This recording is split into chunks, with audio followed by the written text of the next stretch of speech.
Hi, everyone. This is Nathan from StatCheck, and I'm here for a very strange and yet very special moment for where we're going to interview somebody. Having never done one of these, welcome to a singular episode of StatCheck, the USA Wargaming Federation interview, where we're going to talk to Josh here and then have him talk to us about the US Wargaming Federation that just got set up post WTC this year, and kind of get some ideas of what that is, because a bunch of you have been asking questions in video comments about what it is, how it works, what it functions like, and Josh here decided to volunteer himself as tribute to talk about it a little bit so we can give you guys kind of the lowdown on what that is. So why don't you go ahead and introduce yourself, kind of tell us a little bit about yourself and your role in the Wargaming Federation. Awesome. How you guys doing? I'm Josh. Live in Belgium, currently stationed over here with family. Have wife and two daughters, 10 and 13, so life is fun around the house. Work is busy. I'm in the Army. I play on the U.S. Army esports team. We had a great event. A bunch of us got together at LSO a few weeks ago, I guess months ago now, and it's been a lot of fun. Been playing 40K since I think 2007-ish, 5th edition times. So been a huge fan of 40K, and it's been awesome. Awesome. And then you provided us with this lovely graphic that we're going to use as kind of part of the introduction. Let's see if I can do this without breaking everything on my computer all at once, because that is a thing that I am very good at. And for podcast listeners, you can follow along if you look up the US Wargaming Federation, and I believe the roadmap is up on that website. I will also try to link that in the description once we get this released. All right, let's try to share this image. Nope, that's not the right thing. There we go.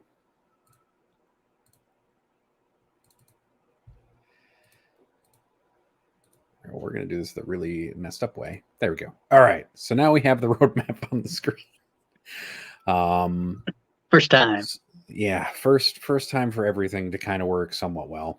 Why don't you walk us through kind of first what inspired the creation of the Wargaming Federation, and then kind of what are its primary goals and objectives, and then we'll kind of Absolutely go from there. Yeah, so we've talked, I think everyone's talked about how do we take 40K to the next level, get it as a more recognized esports like event. And there's been many efforts going through it. And over this last year, on the national team, we started talking about, hey, how do we kind of build a nonprofit and take it in that direction? Sean had a great vision of making it so the captaincy wasn't something that was locked into one person or one group, and it became a more structured kind of approach to including a lot of the players, but more so having a transparent path for people to go onto the team. So we started to build the charter. Sean and a bunch of others really worked on that to refine it to where it is. And then we built the Federation to be that kind of entity that could hold the captaincy, and then governed by a board. So Andrew Gagno, Sean Nada, and myself sit on that board and really try and just put our arms around all the efforts we're trying to do to help them along and kind of bring the community together. So it was kind of out of how do we get the team more accessible to more players and really separate ourselves from that good old boys club stigma, but also really doing it in a way that could lead to an elevated 40K landscape when it comes to tournaments, events, and competitions. Awesome. So you talked kind of about having a board of directors. So how is the board of directors established for the Federation? Just as a quick question. So Sean had the captaincy, and so he really was by himself the board. He opened it up to me and him had been talking for a while about how we were going to build this. And in the state that in Washington State where we incorporated, it requires 3 people on the board. So as we were going through it, he asked me to be on the board. And when we realized we needed a third person, Sean selected Andrew Gagno as a former captain to have that equity of understanding what's expected, having played on the team and captained the team for many years, helping to build that. I think it's a great board. When we've had our handful of board meetings and discussions, it's about how we can bring more people in. And I think as people look through the 40K committee charter, you'll see that there's a very deliberate process that allows more players to come on, and it's pretty cool. So it's a pretty cool little board. I guess that brings us kind of naturally into the next question: is like, who can really become a member of the Wargaming Federation, and the kind of like, what does that mean? Yeah, so the Wargaming Federation, we're in this like really weird chicken and egg cycle, right? Like we want to deliver stuff and have members and have this whole process built, but we're still kind of building it on the front end. I'd say right now, everyone is kind of a member. There's no requirement to participate in the Federation. If you look at kind of the values, the big thing being positive reputation, inclusivity, and positive experience.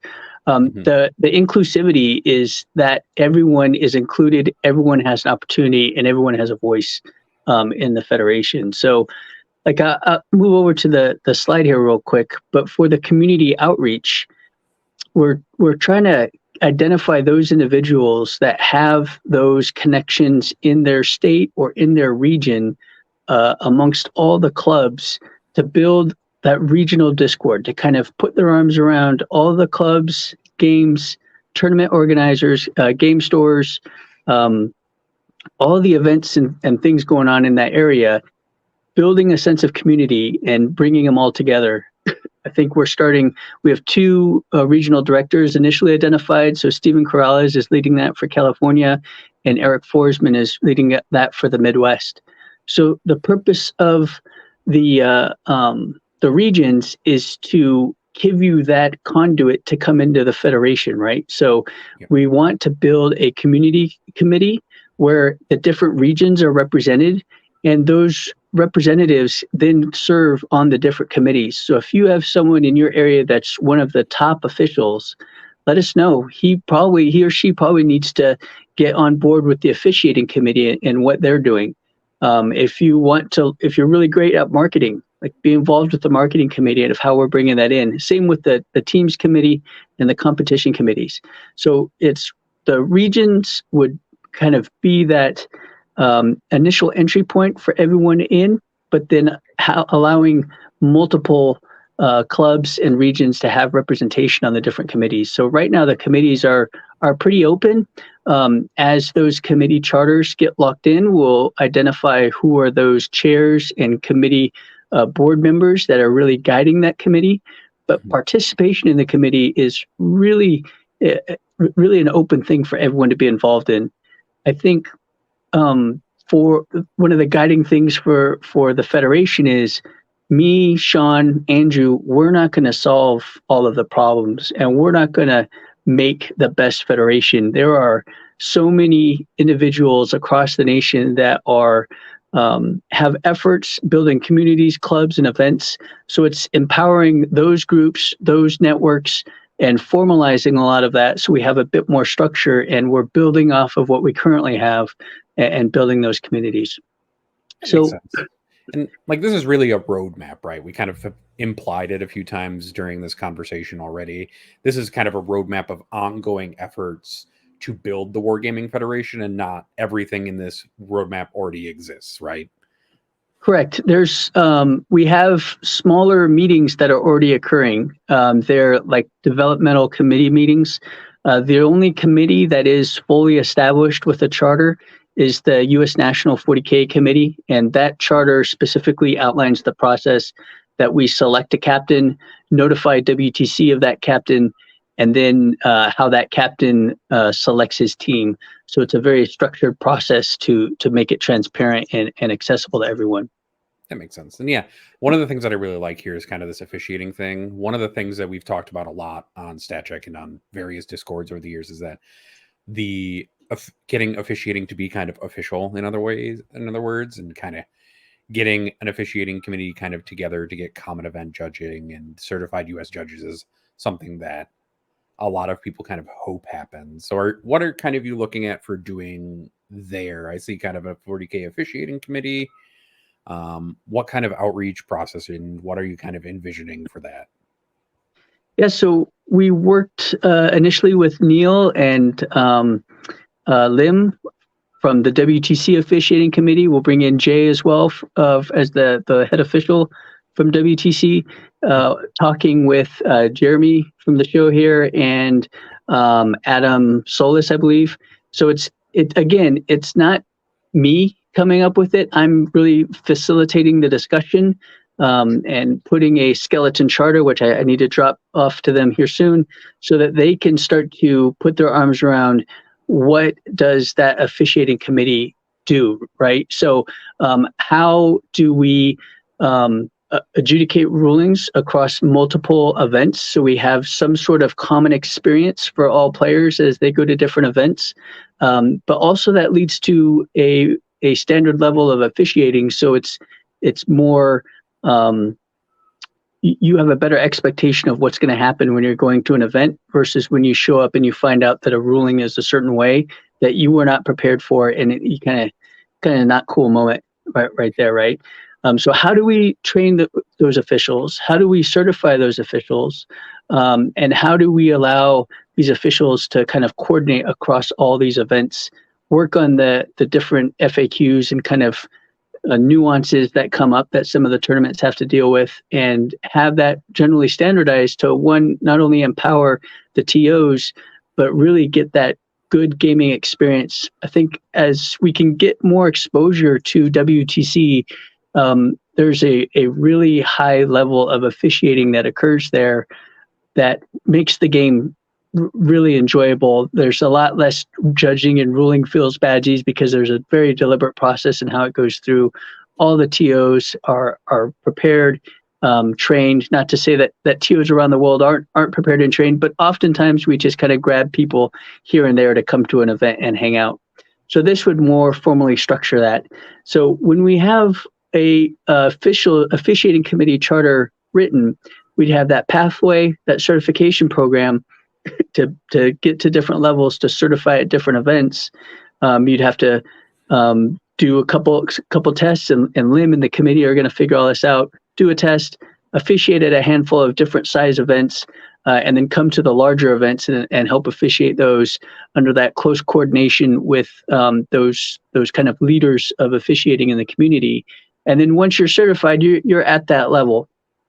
The hope is, as we get some of these officials certified, we now not only bring players and coaches on the national team to WTC, we would bring like 2 to 4 officials as well. And those officials would then augment the WTC officiating committee. So they'd get that further experience and that interaction with the officials that France brings and some of the other national federations, and build that community as well to bring back to the States and build officiating as kind of an additional pillar of the community. Nice. And then I know we're gonna enter into probably the part that people are more interested in. I'm always interested in officiating because I help officiate local events, and I'm just starting to officiate larger events. And the idea of certifying judges and having been an official in like team sports that have been established, like hockey and also soccer, the idea of making sure that 40K event judges are also certified kind of appeals to me very much. So we're going to talk a little bit about the competition kind of part of this roadmap now. So there's a 40K competition committee specifically before we get into the kind of the 40K teams committee aspect. What do you kind of envision for this 40K competition committee? I see a cadre of math gurus, which kind of like also appeals to me deeply, being a stats person, being on stats. Right. All right. So that we've only had one. So officiating committee, I think we've had 2 meetings, maybe 2.5 meetings. Community committee, we've had one open house amongst the team to get that started.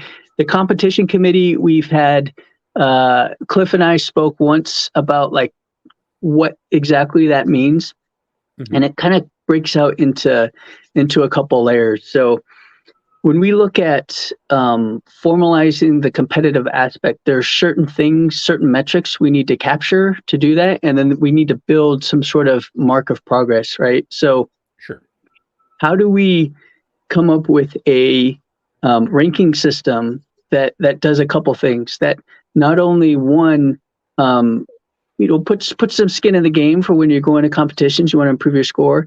But if you're in that lower bracket, or if you want to just play an army that is your army, and it is a terrible army right now in the edition, and you're expected to win all four, or expected to lose all 4 games. If you go to a tournament and lose all 4 games, or maybe win one, but just do what that army is expected to do, your score would generally stay the same or maybe go up if you overperformed what that army was supposed to do. Also, on the other end, how do we get those higher competitive players to go to a lot of events and expose their score at the risk of losing on an off chance or just bad luck or whatever, but not having it so if it's more of an anomalous loss that it pulls their score down? How do we figure out how to kind of trend that so it rewards them to continue to play at a lot of events, but also take chances and get out there and still be a part of the community? That's tough when it comes to players, to different armies, to different terrains and formats. And so figuring out what does that look like? When you look at a lot of the esports, they're able to baseline a lot of these things with, we have a certain map, we ban certain players, and there's certain things that are done to control the game to make it more competitive. I don't know what that is. That's what I think Cliff and a bunch of other math gurus can figure out. But basic things like, hey, we need this data in the data entry for BCP, and maybe we work with BCP on how we get that data inputted. And then we have a different metric that scores, like you guys are already doing with CRS and with ELO. And then how do we mesh that around to now rank everyone in a way that kind of does that? And I think StatCheck has made some amazing gains with where that is. And so kind of building off of that. But then as we figure this out, how do we kind of follow the model of the US Chess Federation, where we can say, hey, once you've reached this level, you can test or certify to be a master, and then an international master or a grandmaster. And I don't know what those titles are. That's for this community to figure out. But how do we have that certification process? Just like in any esport game where you're platinum, silver, gold, whatever, you have that kind of ranking, and then certain benefits or whatever comes out of that as we go forward. And then going into the French Federation kind of use a similar system for how their teams work for their local clubs, right? Absolutely. I'm sorry, I interrupted your train of thought though there. Sorry about that. No. And so, but all of that will influence some of the formats of a tournament. So, imagine if you go into a tournament and instead of your first round game being against kind of as it is kind of random, we're seeded based on this record, the scorekeeping mechanism. So you come into a game seeded, and if it's a 5-round tournament, maybe we just start out and we have blocks of 32 already broken up. So based on your seeding, you go in and you kind of play in your bracket. So a lot more tournaments going in, you're kind of playing in a good spot. We could open it up wider and completely follow the chess model, where it's just, hey, Swiss is the first game, and seeding is the first game, and Swiss are all the subsequent games, which is very similar. It's kind of a good starting point. But again, that's what the competition committee would really need to figure out of, hey, how do we wrap our arms around this? And this is kind of an interesting one too, because a lot of communities like to play the games in their unique way, which is awesome and great. We would need to look at how to make a kind of national level event to affect this, to kind of raise that professional level. How do we start to build that? So that's kind of the first look into that. And that competition committee would work closely with the officiating committee to kind of get that feedback in and orchestrate how competitions look going forward from a community perspective versus a business and kind of event-driven perspective, if that makes sense. I guess I'm kind of a natural question from there is, should we expect events and tournaments that are certified or run by the United States Wargaming Federation? I think that's down the road. That would be cool. I don't know if we would. I don't know exactly. I think there are amazing events out there. Adding more events to it, we just have to look at how that would work. I think we would lean more towards empowering those current events and working with those event coordinators to structure the events so they're kind of in line with what the federation's trying to do with scoring and competition writ large. And that's where the officiating committee, we're trying to get all the TOs and judges involved in that committee so we have that voice. And it's not shaping the events like a federation, what the federation wants. It's shaping the federation how the voice of the kind of large amount of the community wants, right? So it's reflective of the desire. The goal, I think, though, would be to get it so we do have that common baseline, so that we kind of professionalize it, right? We bring it up and start to get it to that esport level. That makes sense. And then I guess we're getting into the part that a lot of people have been kind of poking and prodding and been interested in is this 40K teams committee. So why don't we talk about the U.S. National 40K committee and maybe kind of the process that is being developed for getting people onto the team. So I don't have the roadmap for this, but I do believe that there's been another published roadmap for this, which I think is also on the Wargaming Federation website or on the U.S. National Team Facebook account, where there's a kind of like roadmap for selection. But can you kind of walk us through first the teams committee and then kind of the selection process for that, for the 40K team? Absolutely. So the teams committee is any member who's on the national team or was on the national team the previous year. So then that's the crux of the committee. But it doesn't stop there. There's more accessibility in there, and I'll get to that here in a second. The big thing that the committee charter does on that kind of timeline walkthrough chart you mentioned was set a clear process to select the captain and the criteria. So on the charter, it walks through what the captain needs to apply. So in October at the end of in the beginning of September-ish, after WTC, there's a church right behind me. It's pretty cool. You can probably all figure out what time it is here. They will put out an application window where anyone can apply to be the captain. So we'll take those applications. If there's more than 8, then the board will take a look at those 8 and identify the top 7, and those 7 will go forward. The captain from the previous year will be given an option to be included in that top 8. So then that's how we get our top 8 to then take to the committee to vote. Like I mentioned, the voting members are the ones who had been there for the past 2 years, and they're on the committee as well. Okay. So then we go through a vote. Per the charter, we do ranked choice voting. We go through all those votes. Once we've all voted, we have our winner. We announced that the other day. Sean Naden was elected this year as the captain. And then the captaincy and kind of running the team transitions from the federation to him or the captain in late September, early October when that happens. And then October, we go into player selection.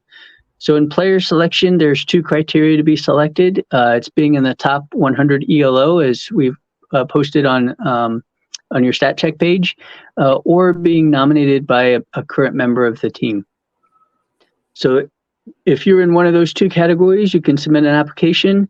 We go through them and we read them and we rank them, and everyone will have kind of a discussion and prioritize who we think are those best candidates for the team. The captain then goes and picks his top 12, interviews those top 12, and brings it back to the committee to vote. The committee can vote to discard a nominee, but not a lot. I think they can only discard like a quarter or something.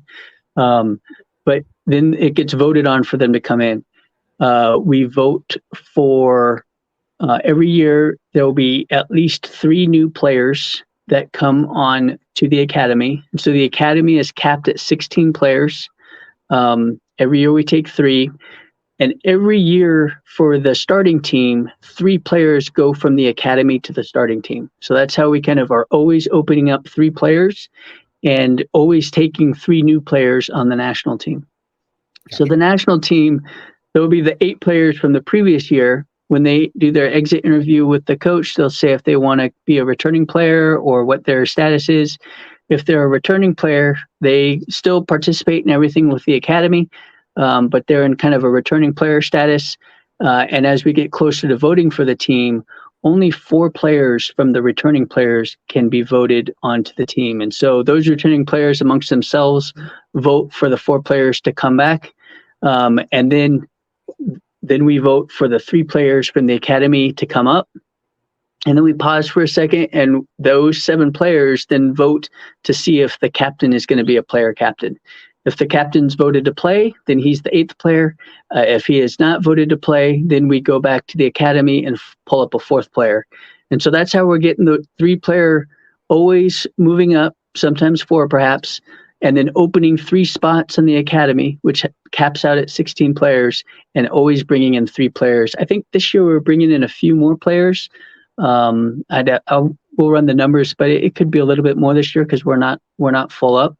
And then coaches, we have positions for 8 coaches to help with the support of the team and travel. So that's the very quick version. It's all written out in the charter and on that flow sheet if there's specific questions.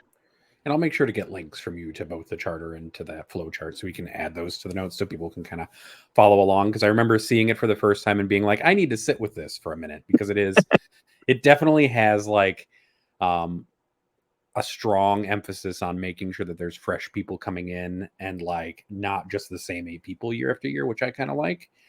So one of the things that's on here that I think we didn't really talk about is kind of need to think about how I'm going to do this, how I'm going to ask this question. Apparently I managed to get my own self confused about this. So we see kind of a strong community aspect kind of throughout here. So we see kind of this community outreach piece. Are there partnerships and collaborations that the Federation is looking to have with the community, especially local wargaming communities and clubs, and then also maybe on non-wargaming clubs? I see kind of instructional programs in schools is something that's highlighted up here as well. Yeah, absolutely. So the clubs are where the crux of the community lands, right? If we don't have the clubs building the players, we're not in a position to kind of grow the next level of player for the national team, right? And so having strong communities, having strong clubs, making sure we're giving back to the game stores and the other events in the area, that kind of leads naturally into like the teams committee, right? To figure out how do we get team competitions to help grow and get those players in. So the community is the crux. The academic outreach also gets us into the schools to interest that next generation of players. There's you look at 40K, we're doing critical thinking all the time. And so just putting together a quick 5, 10, 20-minute little class to take to schools to talk about at their wargaming clubs of how, game theory, decision calculus, probability, statistics, like all the math that we do in playing the game to inform our decision, that's very academic. And I think that's something that we often overlook because it's a pretty smart community. It's a pretty social community. But when you look at what the Federation is, at the core of it, the US Wargaming Federation is a nonprofit organization that we have to do 2 things to keep that nonprofit status. And the first one is that promoting the study and knowledge of critical thinking and education. That really gets you into that nonprofit. And every time we do a lesson, a club, work with officials, it's all critical thinking, it's all education, and it's just formalizing that by kind of going into schools and working with those clubs and building that partnership. The second aspect is fostering participation at national and international amateur competitions. And we do that all the time, all over the place. So it's really in our bailiwick to be a nonprofit and support this, and then really open up the opportunity for donations and other grants to come in and really help fund this.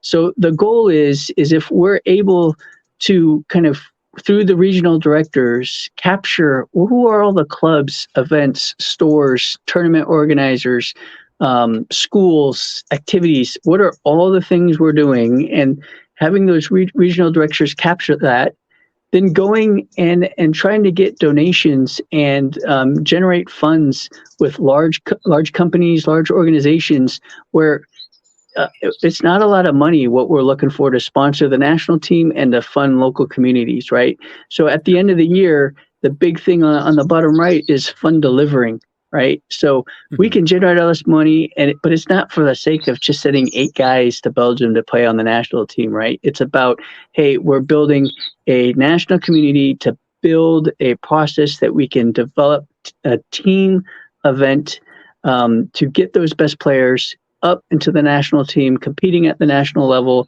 and then representing our nation at the World's Championships, while giving back to the community too, right? So if once we have funds available, we want to start putting everything back. There's no reason for us to keep money or build money.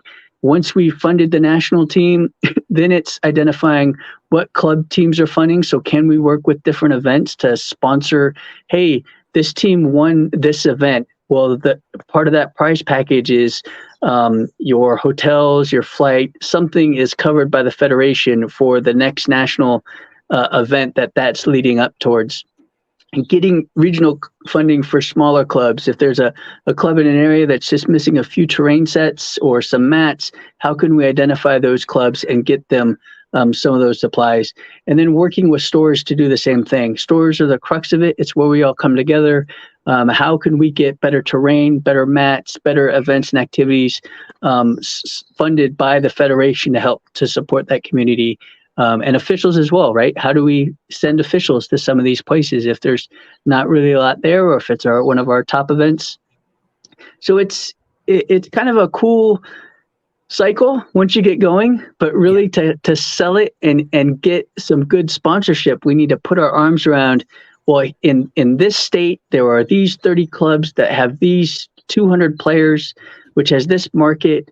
And once we can kind of put our arms around that with the region, we can really go to some big sponsors to get money. The money doesn't stop at the Federation. The money funnels through the Federation to events, to regions. So that's where having everyone involved in this, in the committees are the ones who decide where the money goes. Myself as the president and Sean and Andrew, we're just those facilitators to get this through the process. We all have full-time jobs. We kind of want to get this up and running just out of the pure love of the community. And we've all been talking about this for years, and there was never really a path. And I think this could be a great path for the community and for our game. So I'm envisioning, based on this conversation, that marketing committee is really about finding opportunities from companies, because some national teams have sponsors, like the French national team has sponsors. I know the U.S. national team had sponsors this year to help them go. I believe Hobby Goblin was one, based on the jersey that I have from Tim Penny somewhere around here. So I imagine that this marketing committee is about finding those opportunities to both get those investments for the community, but also investments for judges, and then also for the team to be able to go, correct? Absolutely. There's a lot of work to be done here. And we're kind of modeling it off of 2 federations, right? The U.S. Soccer Federation and the U.S. Chess Federation. So how do we build that infrastructure to be have those legitimate benchmarks? Like, we have officials, we have structured competition, we have teams, a team process, and then kind of along the Soccer Federation model, where there's a top teams level, there's kind of a middle teams, and there's like a hobby teams level, but we're building those communities. So we're not competing with our local areas, those big clubs versus the little clubs. We're mentoring, we're developing and we're all trying to go down a path of just having a great time and drinking a beer along the way, right?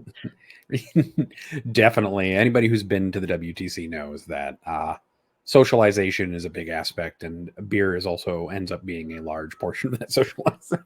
One of the quick questions, and I think something that's been on a lot of people's mind recently, is does the US Wargaming Federation have any initiatives in place to help promote diversity and inclusivity within the wargaming community through the Federation? So are there any efforts kind of there? Because I see that inclusivity is one of the core values of the Wargaming Federation. You can kind of see it up there in the upper right-hand corner.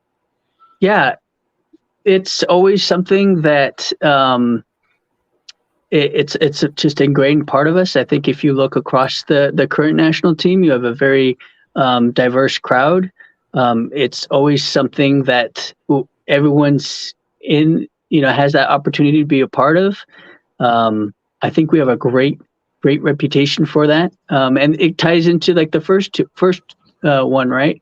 So being those group of people that are great people and fun to be around, inclusive of everyone. So it's in the behavioral expectations portion specifically written out in the charter for what we expect from player behavior, but it's also exemplified by the current composition of our team. And then, so we talked inclusivity and then positive experience, right? Like when you go and you play against someone on the national team, I think the big thing is that you're going to come away having fun. There's going to be a tough game. You could get smoked because we have some really good players, but there's going to be no feel badsies. There's going to be, hey, you sure you want to do that? This is going to happen. There's some like, oh, I forgot to do this. Yeah, we're going to win because we had all the information and we made all the movements kind of as we intended, and it's going to be a great game at the end. And that's really what kind of fosters the Federation, is that camaraderie, that positive experience, and then just having a great time, right? Awesome. So what I'm going to do, I'm going to stop sharing the screen because I have been staring at it this whole time because I can't look at it. So I'm like darting back and forth between things. One other question, we've been very 40K focused kind of for this interview. Are there any plans to expand the Federation beyond 40K to include things like Age of Sigmar? Because I know the Age of Sigmar has its own WTC event equivalent. But also there are a lot of people who do things like X-Wing and Star Wars Legion. You know, there are a bunch of games that are kind of going into that kind of global competition scene now. Absolutely. I think once we've proven and we can deliver those funds to the national team and show that return, I think this year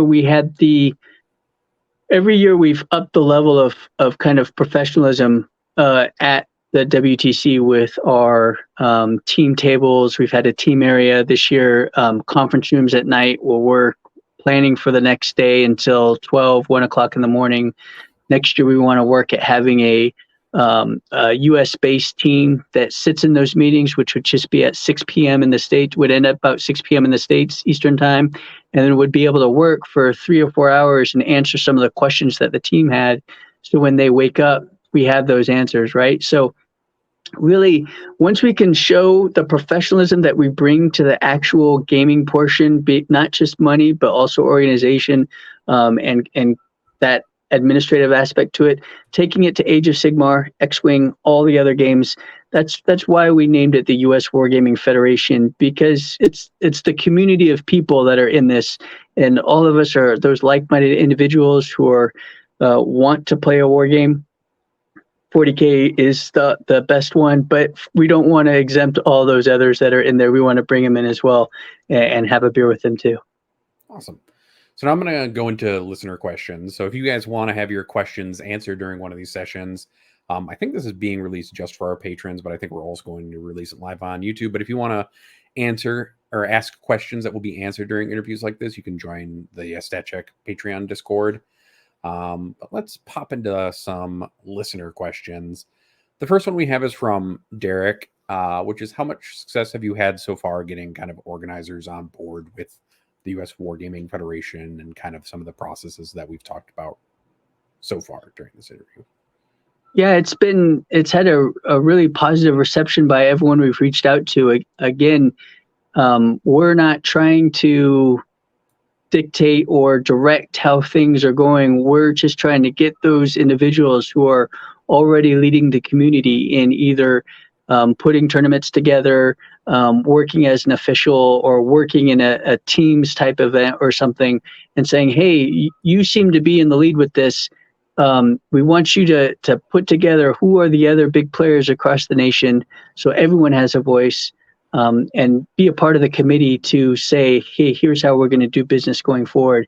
And everyone we've reached out to has been very receptive to that, because it's not us saying it. It's us trying to capture it formally in a committee, so we have that business structure. So when money does come, we have those relationships to say, hey, this funds has come through the marketing committee, identified to go to the teams committee, which is going to support a community committee effort out here that this region identified and wanted to get funded. So that's the structure or the concept, and I think it's been very receptive as we've approached people. Awesome. And then are there any plans to work on incentives? Obviously the money and like the funding and kind of the support is an incentive, but are there other incentives that the US Wargaming Federation plans to put into place? Or is that kind of still kind of a work in progress as well? Well, I think as we are able to show success and deliver, we would eventually get to a place where we would have members down the road, right? Just like Chess Federation and all the more structured federations is, you pay $5-10 a year, whatever it is, but then you officially go into the ranking, you get your player number, we have a process, and then you can start to compete to elevate your not only score, but your status as we identify what that international master is. And I'm sure we'll have some shiny spiky bit pins or something very 40K that we're going to kick around somewhere. But yeah, I think that's a great thing for the marketing committee to work in concert with that competition committee, right? Right.